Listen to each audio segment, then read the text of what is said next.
I'm Tonia, and this is Vegan in Michigan, where we feature food, products, people, and events that are vegan in Michigan. And today I'm at Eatin Vegan Cafe at 8603 Miller Road? Okay, Miller Road in Swartz Creek, Michigan. So with me today are the adorable mother-daughter duo here, and they, trust me, I've only been here for 10 minutes, but they are so cute, you're gonna love them. Angie and Rosa, and they are the owners, and they do all the cooking and everything for Eatin Vegan. And so, hi guys! Hi! Thank you so much for letting me be here. Yeah. And so we're gonna be talking about everything, right? Like Yep. the menu, the food, the ideas for this place, The inspiration veganism. behind it. Yep. Yeah, everything. Cool. So I guess we'll get started with the menu with Angie, and yeah, ready? Yep. Cool. Yep. Okay. Okay, so Angie, you're gonna tell me about the menu, right? Yep. Yep. I've been in the cooking industry for a couple of decades.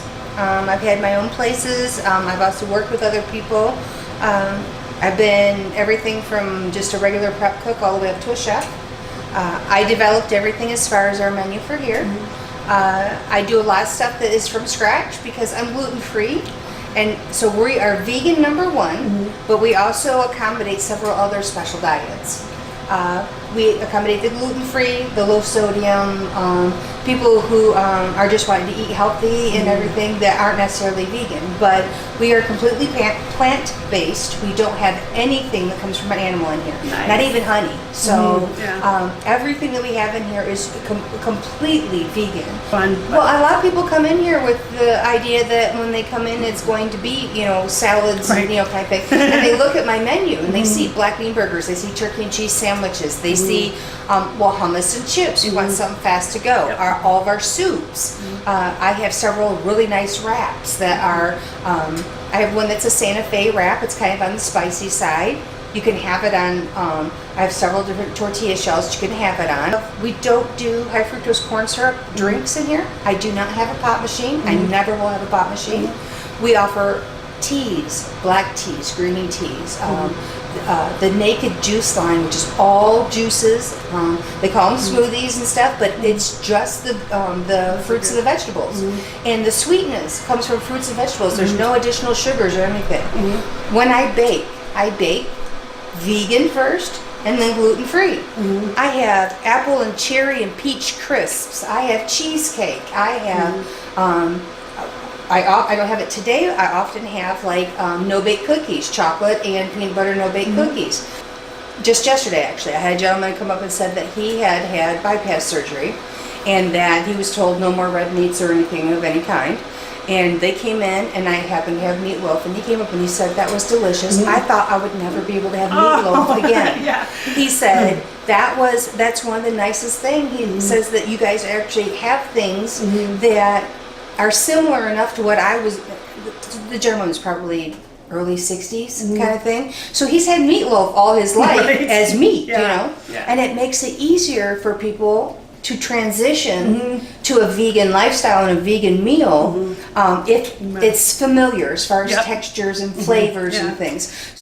So a lot of people I find have the idea that vegan is foreign or a completely different way. They go, what do I eat? Yeah. Like food. Yeah. I actually think that, and that's why I think sometimes I've heard people, when they want to encourage other people to go vegan, they would say just start with one meal a day. Like make your breakfast vegan, and really that's what I had to do too, is I was thinking, I think if people thought about the variety of things that they eat, it's probably smaller than what they really think it is, So really it's about finding 3 or 4 breakfasts that you can eat and that you are comfortable with, that are delicious, that are fast, that are all of those things that you want, and then find 3 or 4 lunches that you love, your go-tos. And that's kind of like what I've always done, is just like find those new normals, those new things, but you're making it so much easier here because of being in this like town without, and no, what did you tell me before, that there's no other place in no other vegan restaurant in mid-Michigan? In mid-Michigan. We thought it was Genesee County, but we were told that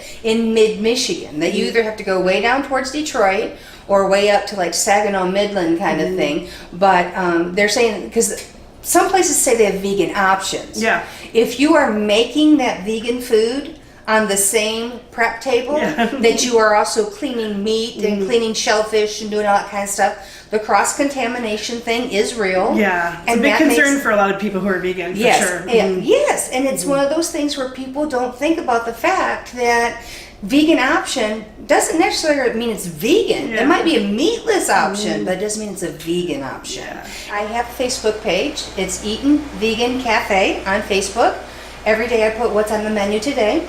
I list my specials because besides what's on my menu, I try to give everybody a little something different. Plus it gives me an extra little something different to be able to play with too.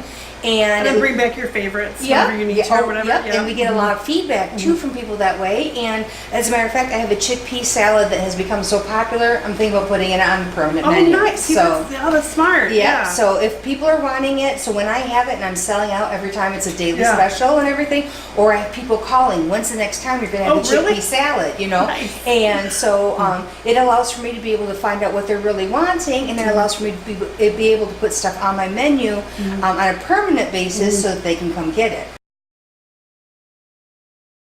So, Rosa, you have some stories for me about your journey into veganism, right? Oh, a few.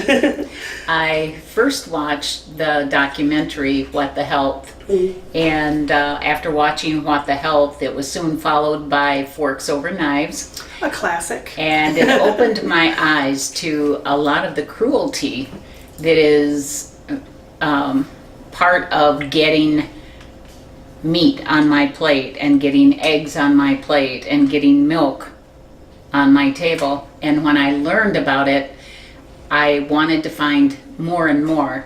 I wanted to find out about it as much as I could. So I started watching all kinds of documentaries, and Joey Carbstrong became a hero of mine. Nice. And Shout James out. Aspie, oh, definitely one of my heroes, and Gary Yourofsky.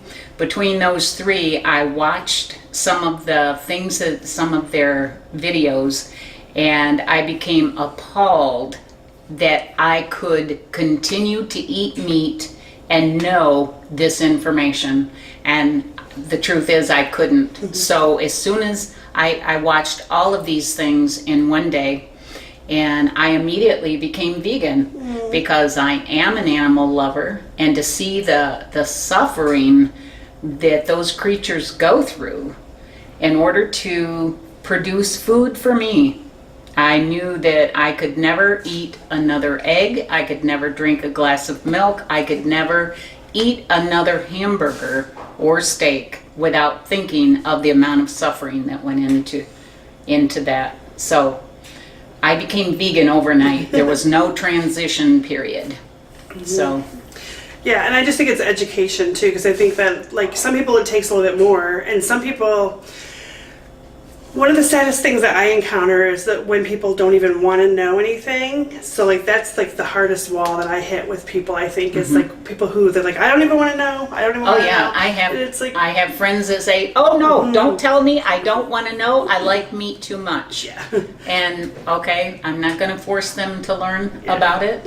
And you really can't force anyone to believe the way you believe, and just accept the fact that when they see the truth, they will become vegan as well. Yes, which is why I think it's really important for places like yours to be here, so that it more normalizes the word vegan, and so that people hear about it, people start thinking about it a little bit differently.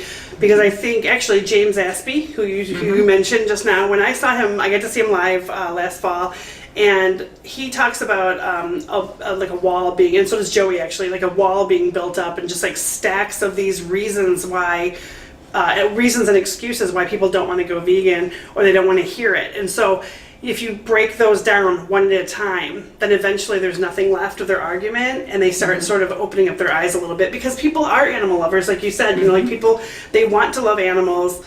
They think that they love animals, but then they're contributing to this like horrific, disgusting thing that is so shocking when you find out, you know, what's going on. The horror that these animals go through.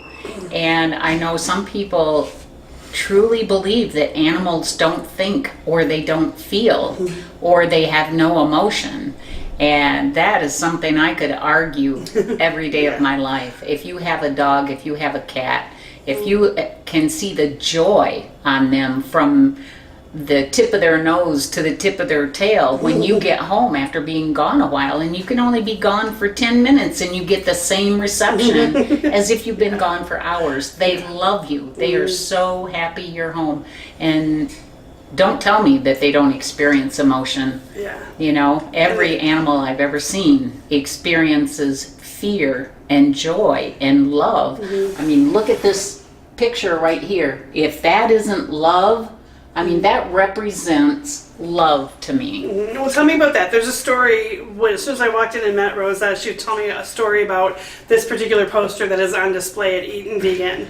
Well, when my daughter and I were first talking about opening this vegan restaurant, I showed her this picture on Facebook or on Pinterest or something, and I said, if we have a vegan restaurant, that picture is going to be in that, hanging someplace on the wall.